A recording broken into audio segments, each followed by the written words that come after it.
Petrol പമ്പിൽ വെച്ച് പുകവലിക്കാൻ ശ്രമിച്ചത് തടഞ്ഞപ്പോൾ അരിശം. ഇന്ധന ടാങ്കിന് തീയിട്ട യുവാവ് ഒഴിവായത് വൻ ദുരന്തം.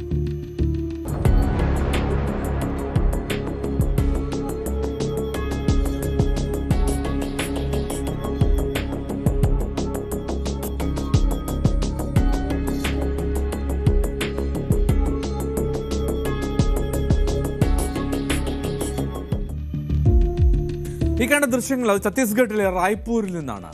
വ്യാഴാഴ്ച വൈകിട്ട് ബൈക്കിൽ പെട്രോൾ ഒഴിക്കാനായി രണ്ട് യുവാക്കളെത്തുകയാണ്. പേര് ധർമ്മേന്ദ്ര ഖത്രി, ഒപ്പം ഇമ്രാൻ.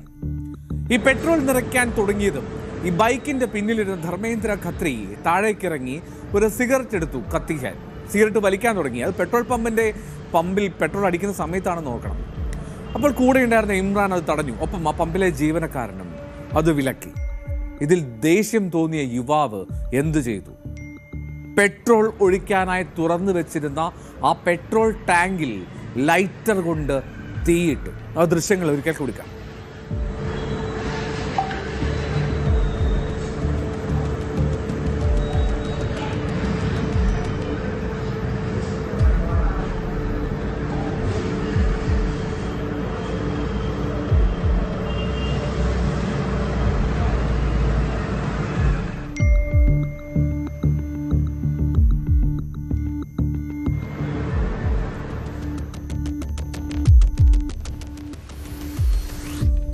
തീ ആളിയതും പെട്രോൾ അടിക്കുന്ന ആ നോസിൽ വലിച്ചെറിഞ്ഞ ജീവനക്കാരൻ മാറി. ഈ നോസിലിൽ നിന്നും തെറിച്ച പെട്രോൾ തുള്ളികളിൽ അതിനും തീ പിടിച്ചു. ആ പെട്രോൾ പമ്പിലെ മെഷീനിലേക്കും തീ അങ്ങ് പടർന്നു.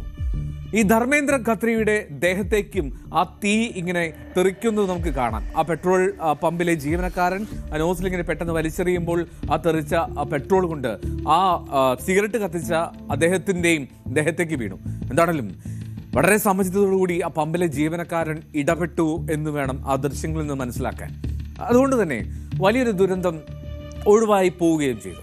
ഫയർ എക്സ്റ്റിങ്ക്വിഷർ എടുത്ത് ആ ജീവനക്കാരൻ വളരെ പെട്ടെന്ന് ആ തീ അണയ്ക്കുന്നത് ദൃശ്യങ്ങളിലുണ്ട്. പെട്രോൾ പമ്പിൽ സിഗരറ്റ് വലിച്ചത് തടഞ്ഞതിന് ഇന്ധന ടാങ്കിന് തീ കൊളുത്തുന്ന സാഹചര്യം. ഏത് സാഹചര്യമാണ്, എന്ത് പ്രകോപനമാണ് ഇയാളെ ഇങ്ങനെ ചെയ്യിപ്പിച്ചത് എന്താണ് എന്ന് വ്യക്തമല്ല. എന്നാണെങ്കിലും രണ്ടുപേരെയും, ഈ ധർമ്മേന്ദ്രയും ഇമ്രാനെയും, അവർ രക്ഷപ്പെടാൻ ശ്രമിച്ചു. പിന്നാലെ തന്നെ ഈ പെട്രോൾ പമ്പിലെ ജീവനക്കാർ തന്നെ അവരെ പിടികൂടി പോലീസിന് കൈമാറി. പോലീസ് അറസ്റ്റ് ചെയ്തു. ജനജീവിതം അപകടത്തിലാക്കാൻ ശ്രമിച്ചതിനാണ് കേസ് രജിസ്റ്റർ ചെയ്തിരിക്കുന്നത്.